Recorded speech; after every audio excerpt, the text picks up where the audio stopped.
Hey guys, check out this cool automation on how to grab the influencers and the people who are talking about your client or your brand, and then what those people are talking about. Tommy's going to walk you through step by step in this 10-minute tutorial.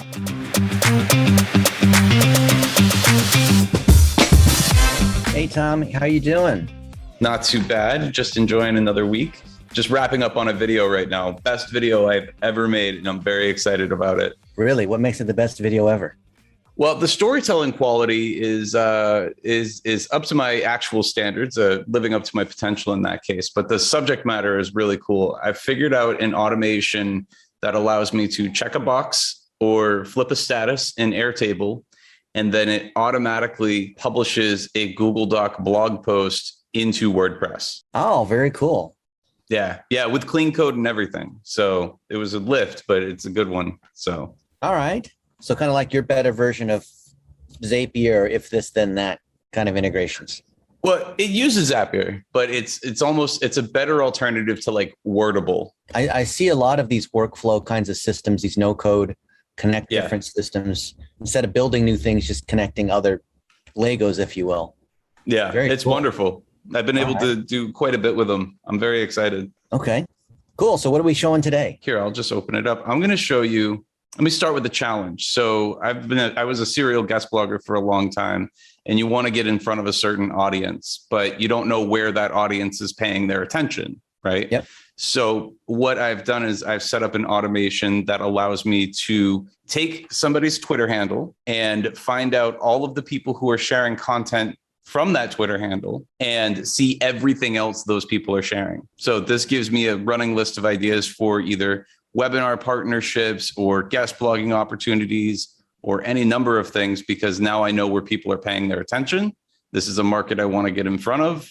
And now I have a running list that just updates in real time. So That's what this is. I'll build it for you live, and I'll show you just how simple this is. First couple of things we're going to need is first and foremost, we're going to need the person that we're trying to, or the company that we're trying to see who's sharing their stuff. So I'm going to just say, Dennis, you. So we could just pull this and I can see everybody who shared your stuff, right? Okay. I can see all of this, people who have mentioned you, any of that, right? But I'm going to take this a step further, and I could do this with a website too, but I'm going to take this a step further and do an advanced search. So I'll put your name in there. I'm going to put some filters in place. So anything that has a minimum of likes of like 5, not 50, 5. Okay. And then maybe some retweets, right? We'll say like maybe how many retweets would you say is reasonable for your account? 5 sounds good too. If it's 5 likes, sure. All right, cool. So now what we're going to have here are people who have mentioned your stuff or have put you basically in here, and you have 7 retweets, 11 likes, right? So now you can see. So both have to be true. So this is an and. Right. This is an and we could set this up as a or, and then that's going to change. But just to keep it easy, I would imagine and, right? Because you want tighter and tighter, as long as there's some results that come back. Exactly.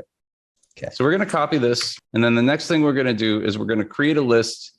And that list is going to be, we'll say, people who share Dennis's stuff. We ran out of characters. Okay. All right. This list has 0 members. Okay. Now I'm going to go over here to Zapier, and I'm going to say Twitter. I'm going to connect Twitter. The trigger is going to be the search mention. Okay. And choose my account, and then we'll take what we found in the advanced search option there. Okay. Click continue. Test the trigger. Cool. It found, there we go. So it found a tweet. Okay. All right. Next step, do the action. We'll say Twitter, action event, add user to a list. Again, we'll take the account, list, people who shared Dennis, list we just created, and then username. Okay. Okay. Click continue.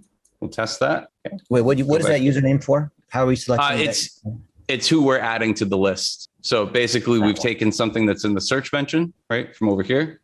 Okay. And then we're saying, okay, this person who shared your stuff, let's add them to this list. Okay. Okay. Now we tested that trigger. There's nobody there. Now there's somebody there. Okay.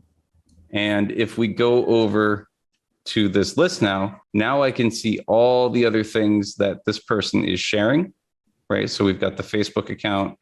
We've got his website right here. We've got a number of other things that this guy is sharing. It's always when you type live. Okay. Nothing gets right. So we'll say Content Marketing Institute, people who share Content Marketing Institute stuff. So we'll again add their URL in here. We'll say engagement, minimum likes will be 10, right? Okay. And now we can see all that. I'm going to take this back a step. We'll say search mention in Twitter. We'll change the search term over here and see it looks like maybe I had too many saves in there. Okay, cool. So now we've got another mention. We're going to add that person to the list, right? Okay. Fortunately, we have all of that now. We don't have to do it again. And now if we look at the list member here, if we go back over to our lists, we find people who shared Dennis. Now we have 2 members to that list. Now we can see anything that this other person has shared.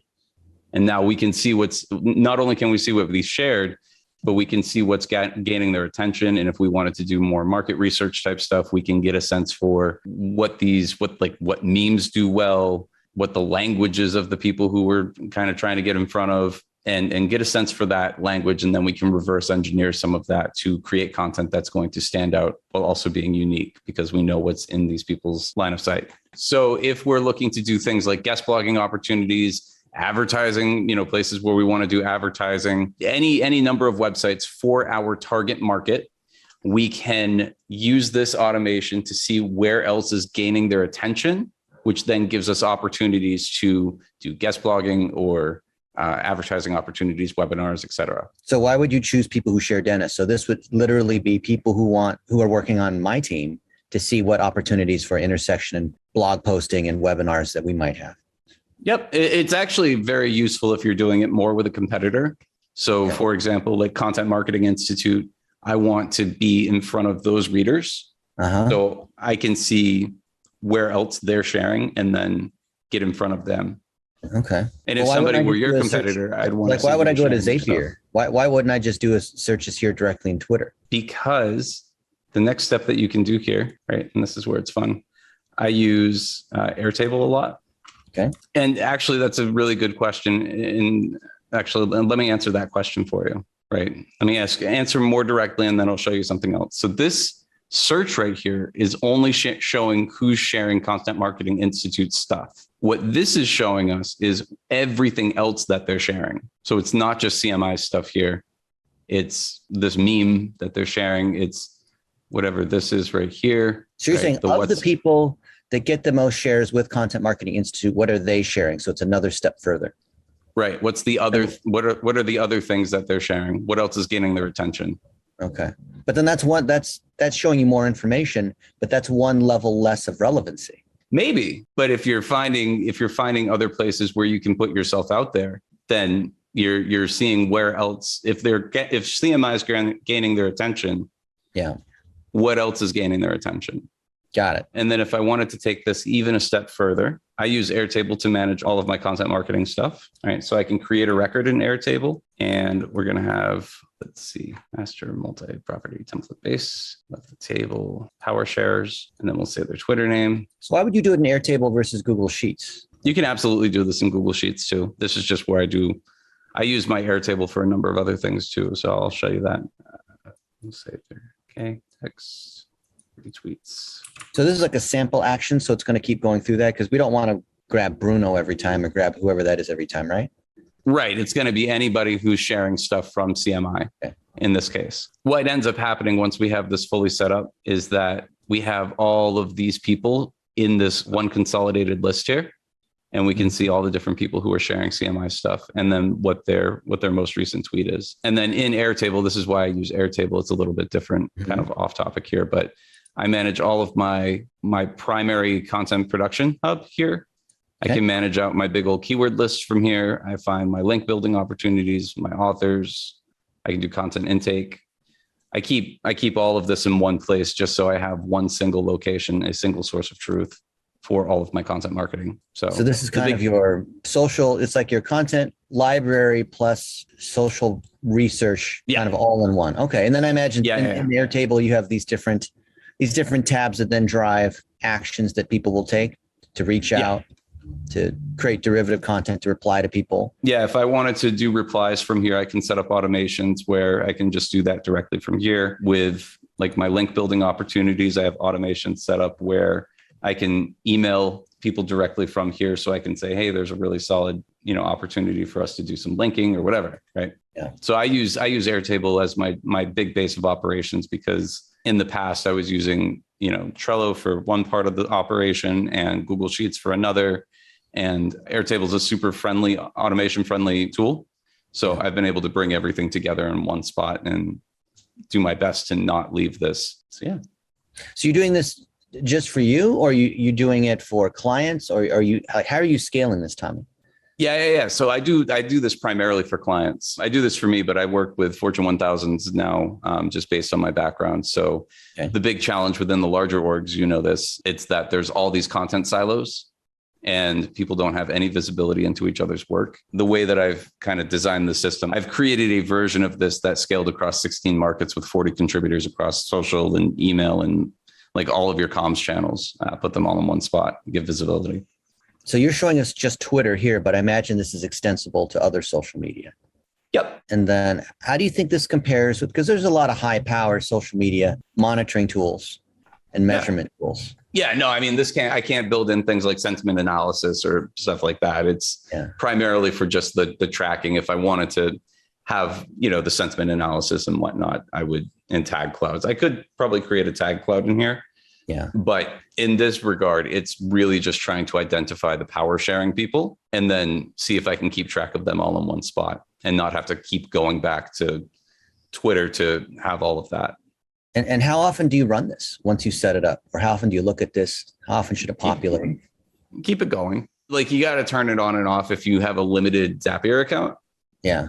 Because you can run your tasks up very fast. But if you have those filters on, favorites and retweets and whatnot, then you're really only grabbing the ones that do really, really well. Yeah. I imagine this stuff's being gathered in Airtable. And then if there's a particular tweet or particular user that meets a certain threshold, then that should send an alert out for a VA or a content expert to do something about. Otherwise, you just have these reports that are generating, but there's no action necessarily, right? Or people don't know when to do something. Or you put it into, like you said, a tag cloud, so you can run it through a Google Data Studio or some other visualization that you incorporate as part of your weekly reporting or monthly reporting. Absolutely. And speaking on that threshold, like reaching a certain point, I can have Airtable automatically notify me in Slack when that happens. There you go. So there are levels that can happen. Like I like to build out these automations so you can kind of keep scaling it to whatever degree that you want. So this is really cool. Where do you set the right threshold, Tommy? It's going to depend on who you're going after. So CMI, if I wanted to be like, anything that gets over 60, people who are getting over 60 likes on something that has been shared, not just the CMI stuff, but anything that's getting 60 likes that they're doing, let's take a look at that. That's worth investigating because I know that they might be a bigger influencer in that space. Got it. So let's say we set up an if this, then that kind of rule. So if, something hits and it's 60 plus, then you go look at it, of course, but what are the potential things that you could do? If that reaches that threshold, then add it to Airtable, then have it notify me in Slack. And then I can do, automate some sort of outreach or send a DM or anything like that, completely unrelated to the thing that they just shared. But hey, let's find a way to partner up. Okay. So then let's say someone reaches out. What are the potential things that they could suggest or offer or say as part of partnering up? That's a good question. Anything, right? Like maybe if they're the type who are open to, getting paid to amplify. Right. That might be a person that, right. Sponsor. Yeah. Right. So you've got a number of different things that you can do. You're just grabbing people who are getting amplification or being able to amplify content in general. Yeah.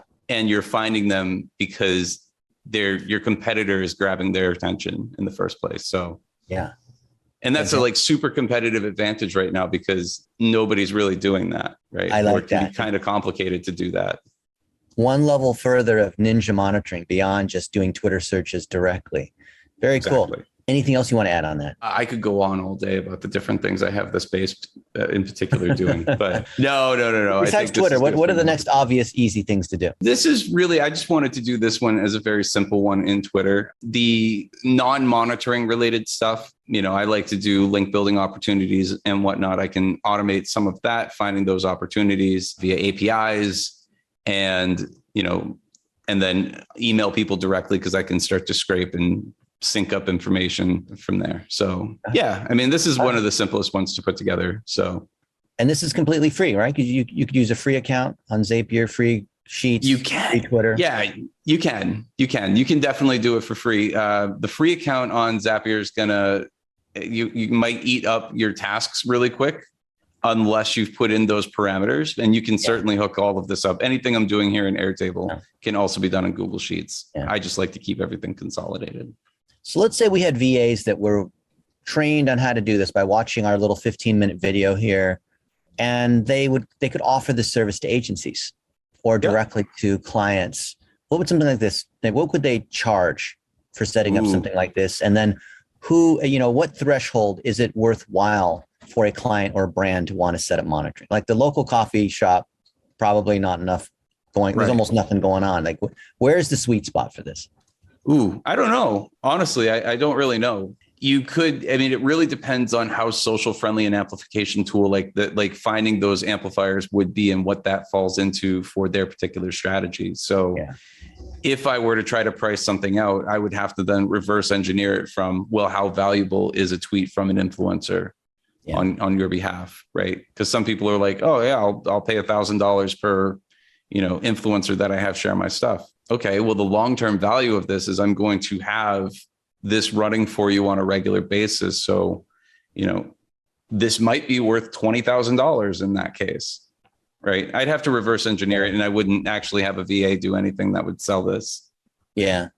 Well, even the setup is so easy. I suppose you don't even need a VA unless you have a list of these authors or whatever that they could just set up the automation initially. Right. So I think the value, Tommy's in the chaining of it. So there's the setting up the monitoring, but then what you do with it is what creates the value, and reaching out and getting relationships and sponsoring influencers and that kind of thing, which then requires rolling up as an agency, PR, that kind of thing, which is obviously not a VA thing only. Yeah. Yeah. And it's super, just because it's easy to set up doesn't mean it's not incredibly powerful, especially for somebody who's dealing with the influencer marketing thing in particular, right? Yeah. So the value on that, I would have to say it's probably on a case-by-case basis, which is a cop-out answer, I know, but. Yeah. Well, it's like saying, what's the value of social media? It depends on who's wielding the tool, right? Right, exactly. Awesome.